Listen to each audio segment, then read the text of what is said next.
It's a time where I must speak out for Klal Yisrael. My name is Rabbi Nuchem Rosenberg.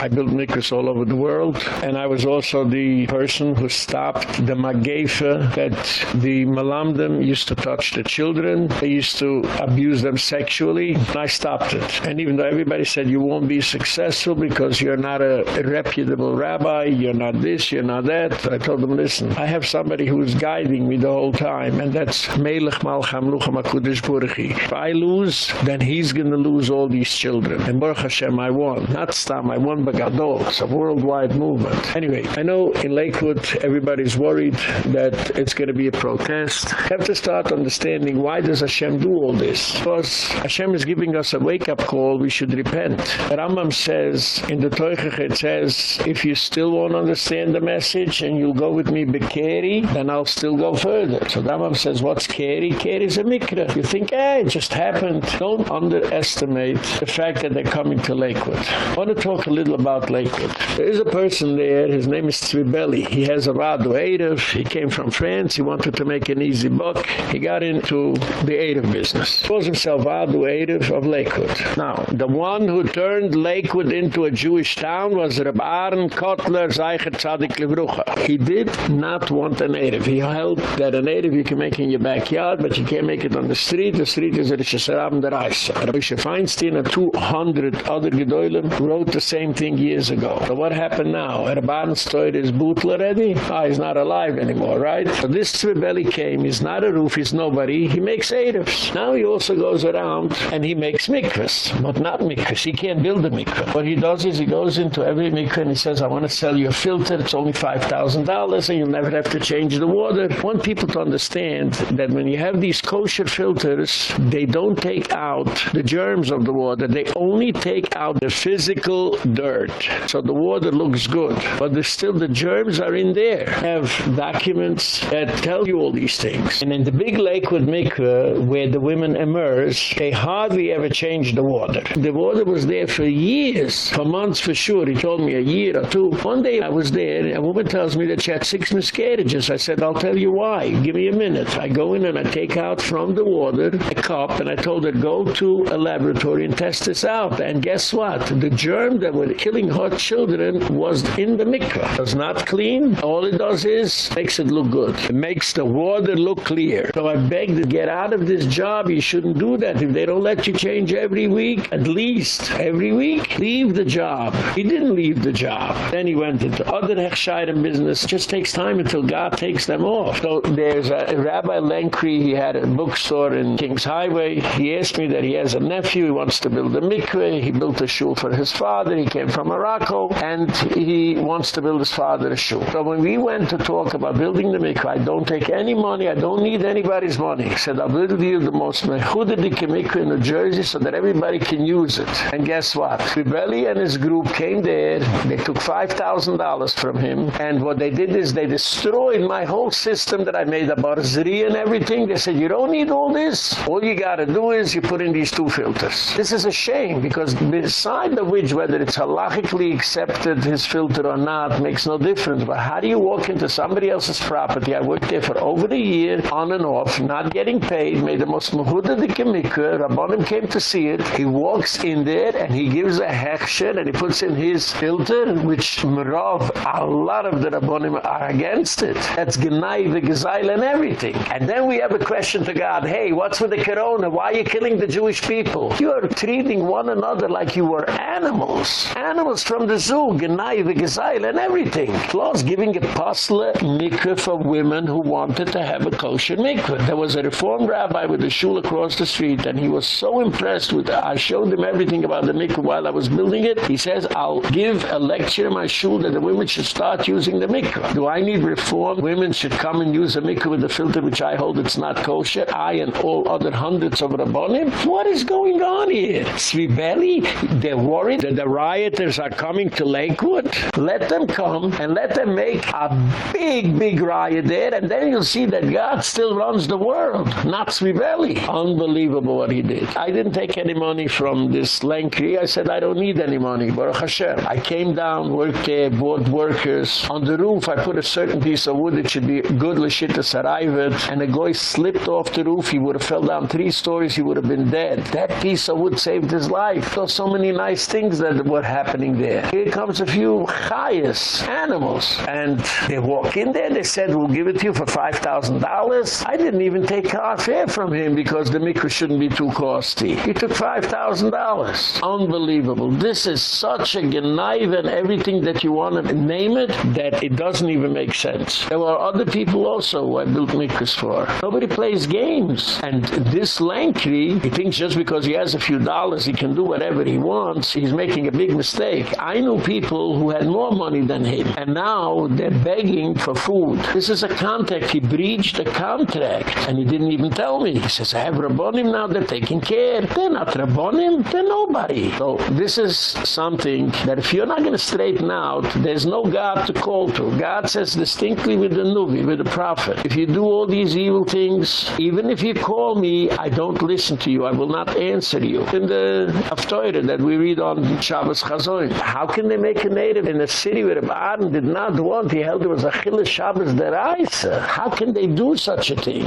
Whether there is other poskim that hold that it's okay or not, that we can talk about, but there's a whole sigin the Gemara Masechet Psuchim, Mukim Shenahagi, and you can't change things that your parents or foreparents did. It was their minik. They also came to Eretz Yisrael. I built mikvahs in Eretz Yisrael. They came to a person who takes care of a lot of mikvahs. He happens to be a Talmud of mine also, and they tried to sell him the filter. And he says, I heard from Rabbi Rosenberg and from all other Rabbonim that it makes the mikvah possible. And I want to go in a mikvah that my parents went, my mother and my grandmother. I don't want to go in a mikvah that you people came out with an invention. And we kicked them out. He went to the Rav Arushi, the Rabbi Yosef. He's the son of Rav Avadia Yosef. He also kicked them out. Everybody's kicking them out. They need you to bring him filters. So instead of making a Mahiddah mikveh, which would have been the most Mahudar in New Jersey, unfortunately, it's a apostle mikveh according to most poskim. So who gave them the right to do that? Now this is all accepted. The Erev, what they do, they go around all over and making an Erev is also accepted for everybody. That's why they're coming on Shabbos. Because by Hashem it goes Midah Keneged Midah. Now I just got a call from Lakewood that the police went around and they told everybody to take out the merchandise because they can't take a responsibility that they won't break the window and they won't loot all the merchandise. And ladies and gentlemen, I'm not trying to curse you, but this is only the beginning. It's going to become worse and worse and worse and worse. People have to straighten out.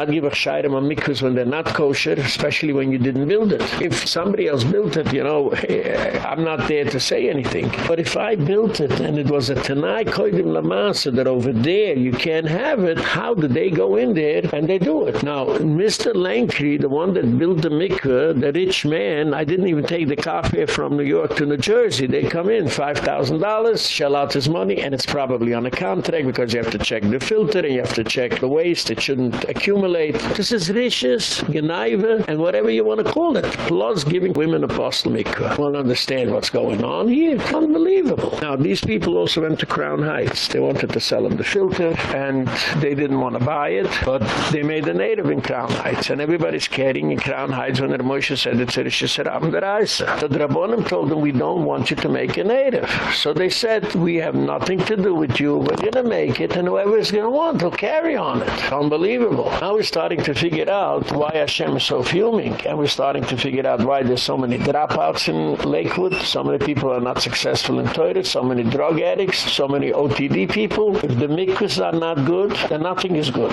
afterwards. Now, the Kehillas, I always keep on saying, the Kehillas should not get involved in politics, but they do, because they get a few dollars. So the Governor Murphy was brought in by the yeshiva. Yeshiva brought him in. He was the one that made this program of Retzicha, that if you don't want to have too much pain, you go into the doctor, you get a pill, and you go home and you're finished. I just want to explain to you a small nekuda. The Satmar Rebbe said that you're not allowed to take part in the Israeli elections, because if you put in a candidate, whatever he does, neged Hashem, neged Terusoi, and you are a partner in it. I'd like to explain to everybody that voted for him. There were 20,000 votes, a black vote. Everybody that voted for him is a shutef in the Retzicha. Don't think different. Shlicha Shaludem Kemoisoi are a partner in that. And maybe that's why Hashem kicked us out all from all the shuls. Because we carry on the Erev, the children, the Sedurim, the Chamoshim, and the Machzorim. Hashem doesn't need you there. Moving clearly, if Lakewood can't control these people. Now, I don't want to keep you longer than this because you got to go clean out the stores. Go clean out.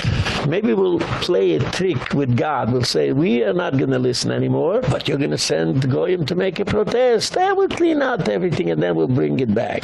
Want to play with God? Play with him. I'll tell you something. He plays better than we, and he has all the options open for him. But this sweet belly, not supposed to make Erev where he's not called. I don't even know how much he knows about Erev. And about Mikvahs, I didn't even go to check what they did there because once Lenkri took them, he didn't even bother calling me. When I kept on calling him, he kept on saying, I have Rabbonim, Rabbonim, Rabbonim. It was such injustice. Then when something will happen to this guy, Tzvibeli, or something will happen to Lenkri, he'll become a poor person. They'll say, hey, God, where are you? Shame of what they did. I deal with so many Svardim. I made so many mikvahs for them. An animal like this guy, that somebody should go into a mikvah that he didn't build and readjust everything. And for me, it was too much to pay the car fare from New York to New Jersey and back. So I never asked him for it after working there for months. And these guys come in $5,000 for what? Okay, you want to play the game? We'll play. Just make sure you don't get hurt. So if you want to correct it, you have to make sure to get a competent rabbi to correct all the things that they changed. The owner of the synagogue and the mikveh has no nemunas. He is not trustworthy for a mikveh. He's a lowlife, and that mikveh should not be used unless a rabbi has the keys on his own. And I beg all the women, don't use it because you can be a niddah deraisa. This man is here just to do what he wants to get his revenue. He has no feeling for God and for the Jewish woman that needs the kosher mikveh. The mikveh that they played games and they put in a filter, the one that I started and finished, is in Fort Lee, New Jersey, which is right over the bridge from New York to New Jersey, the George Washington Bridge. Went there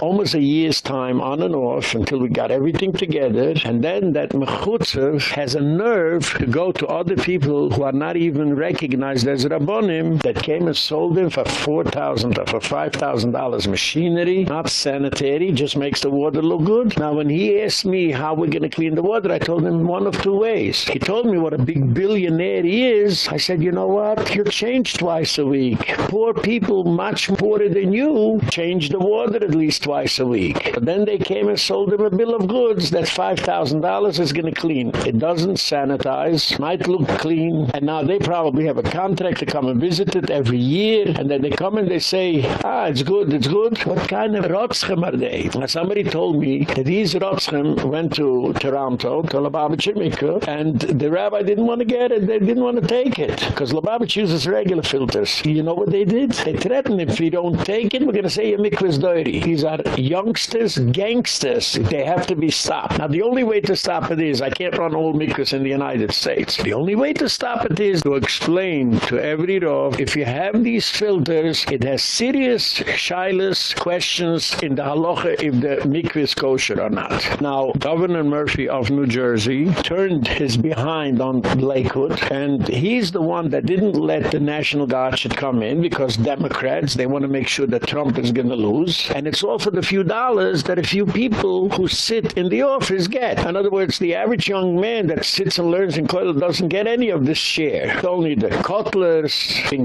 and people like that. It's a shame of what's going on. We are so naive and stupid, and that's why the rabbis don't want you to have the internet, because they don't want you to see how corrupt they are and how they're taking Klal Yisrael into the worst alleys that there is and leaving him there. And I want you to know this is exactly like in World War II. The rabbi said, don't leave. We have a God over us. He's going to watch. You know what happened? The Belzer Rebbe ran away, cost $500,000. The Satmar Rebbe ran away, cost $500,000. And they all went to Switzerland. And from Switzerland, they went to wherever they went. So they have a God watching over them. Their God is called In God We Trust. It's the dollar. We don't always have it because we made the problem. We brought in these politicians. You want that Murphy should protect you. Murphy has nothing to do with you. He wants his money and he wants his kuvvet, his honor. He wouldn't do anything for anybody, especially not for a Jew.